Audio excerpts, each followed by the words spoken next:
Sinong pinakamatalino sa inyo? Nagkataruan na. Sino? Grabe naman kasi yung tanungan kaagad eh. Ano lang to, lahat masasagot nyo to. Basic lang tong katanungan. Sige, tayo na kayo apat. Dito tayo. Itayo nyo ang bandera ng Rizal University. Yan. So, pangalan? Abi po. Pangalan? Alin, sir? Pangalan? Giro po. Pangalan? John Paul. Okay, so lahat sila is from Rizal University Criminology. Tama? College of Criminology? Tama? Okay, sige. So, anong year na? 4 years. Pare-parehas kayo lahat? Yes. So, fourth year magkaklase? Yes. Yes, sir. Okay, so ganito. Ang question ko lang is ano ang kukuhanin mong work after mong makagraduate at makapasa ng board exam? DJMP, sir. Bakit? Doon ko po nakikita yung sarili ko, sir. Lalo na po pag nag-visit po kami doon. May mga time po na may event po kami doon, sir. May visitation po. Wow, so napakaganda. Again, BJMP. Ikaw naman, ano yung kukuhanin mo after mo makagraduate at makapasa ng board exam? PNP siguro, sir. Bakit? Dahil sa pamilya namin, sir, ako pa lang siguro ang una-una na maging PNP sa amin, sir. Kung ano, sir, kung papalanin, sir. Very good. Okay, sige. Anong kukuhanin mong trabaho after makagraduate at makapasa ng board exam? BFP po, sir. Ano, BFP o PNP? BFP po. Bureau of Fire Protection, tama? Yes po. Okay, bakit? Yung buong pamilya ko po kasi puro PNP na kaya maiba naman po. Very good. Maiba naman. Ikaw, anong kukuhanin mo? PNP, sir. PNP po. Bakit? Kasi nasa puso ko po yung pagpupulis, sir.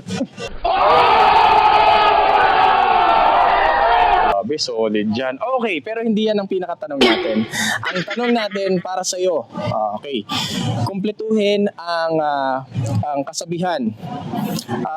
An apple a day, blank. Keeps the doctor away? Final answer. Keeps the doctor away, sir. Keeps the doctor away? Tama. Okay, sige. Ang question ko naman para sa iyo. Ready ka na? Yes, sir. Yes, sir. Okay.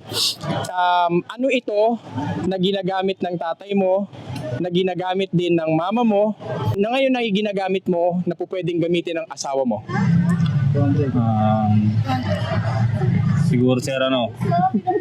Unan siguro, sir. Unan. Okay.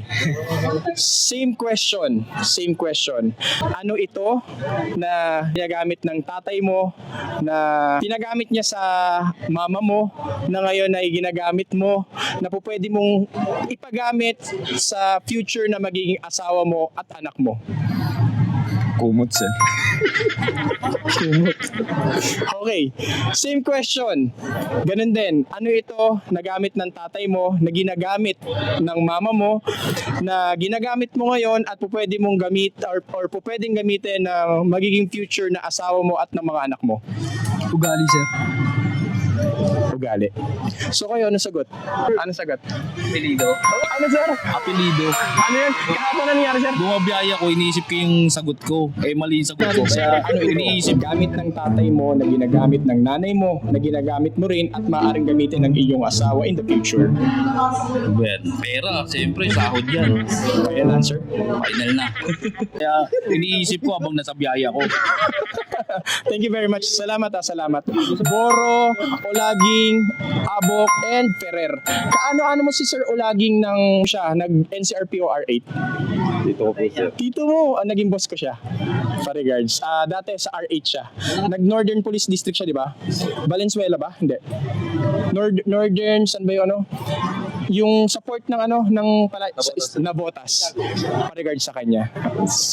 Thank you. Salamat.